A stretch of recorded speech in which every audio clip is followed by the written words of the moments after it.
Hello and welcome to another episode of Tips and Ideas with Ed Wallace of Midwest Landscaping, www.uniqueenvironments.com. Well, like I always tell you, in the movie business, it's a wrap.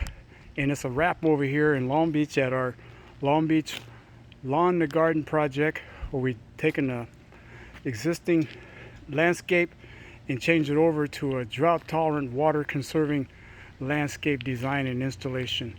We have one area we're going to put some gravel in. That's the area right here. We're going to put some chip gravel in there and put a edging on there, so that way we can camouflage that tubing, this distribution tubing that has the subsurface irrigation. Client's going to figure out what type of gravel they want to put down there, and that'll be the last thing that we'll do. That's pretty simple, but for all practical purposes, we have a wrap. We have the Carapia utility ground cover installed down here. We installed it less than a week ago, and it looks like it's taken off really well. We have some areas where it's going to fill in the gap, and you can see where the Carapia is starting to stretch out. There's a couple areas that was a little bit wider gap than normal, but as you can see, the Carapia is starting to fill in. Compared to what it looked like about 3 or 4 days ago, this is great. It's coming in really good. So you got a Carapia utility ground cover out here in the parkway, and we have a subsurface drip irrigation system for the Carapia. And over here in the main yard area, we have some Agronians, some beach asters, and we have a micro spray system set up so we can be able to adjust the water, so it could either be a drip or a micro spray to the different plants. Some plants we have a micro drip emitter.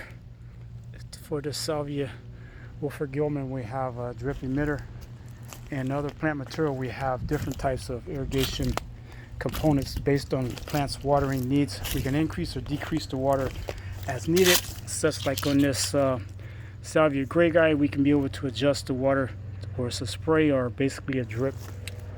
And we have a decomposed granite pathway, access for the garbage cans to come back from the back. You take them out along the back here, you go out to the front, and we have our chip mulch. This is a medium chip mulch that we use. We got this mulch from Cal Blend Soils over in Irwindale, California. It's a nice heavy chunk. We got that to help suppress the weeds and also to be able to hold in the moisture. And we're doing a video. We're doing a video saying like all the job is done. So we're doing a video talking about all the different aspects of the job. So we're just walking through and talking about the plants. What's that? Yes, it's a wrap. So we have our daylilies. These particular varieties are called Bissy.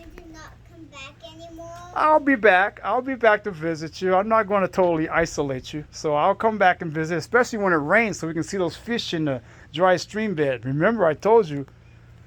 I forgot about that.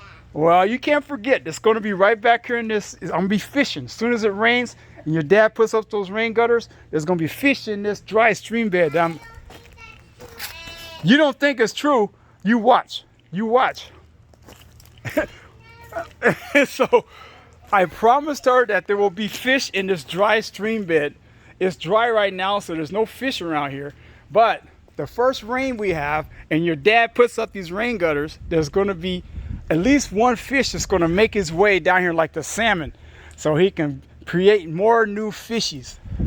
And you watch. I don't think that's true, Ed. It's going to be true. Believe me. You're just making a joke. No. I'm going to go back to the back right quick. Excuse me. Oh, man. Oh, man. Go back here to the back and check out the back. And what we done back here is took out all the lawn and put in decomposed granite pathway. And we have plant material. I just finished up with the DG today and compacted it up and put a stabilizer on it. Excuse me, put a stabilizer on it to help stabilize it up, so people have activities back here. It won't be sinking and upsetting the decomposed granite. Got a Leonothus back here. We got our roses. It's got drip emitters on them, adjustables. We got some Hesperoli, some yuccas, And some other plants back this way. You have some more daylilies, bitsies. You have a hydrangea, some heucheras, and we have another salvia. This is a salvia. I can't think of the name of it right now. It'll come to me, but it's more of a salvia that loves to have the shade. And we have a dwarf mandarin tree, orange tree back here. But the client really loves it. They're going to put in another vegetable garden here in the back. They have their rain barrels that they will get a rebate on. So they got the rain barrels set up. They're going to build some planter beds out of the same kind of stone back here in the back. And the client has her tree house up in there. She has her tree house up there. So it's a nice rebounding cushion of bark back here, so that way she won't hurt herself. And we'll go back out in the front. But we'll call this a wrap around here. So, like I always say, tips and ideas, Ed Wallace of Midwest Landscaping. And here's the happy clients. Are you happy? Are you happy with your, all right. I appreciate that. Are you happy too? Oh, thank you. Ed Wallace, Midwest Landscaping, www.uniqueenvironments.com. I think when the rain comes, I think there's going to be no fishies. There's going to be fish, I promise you.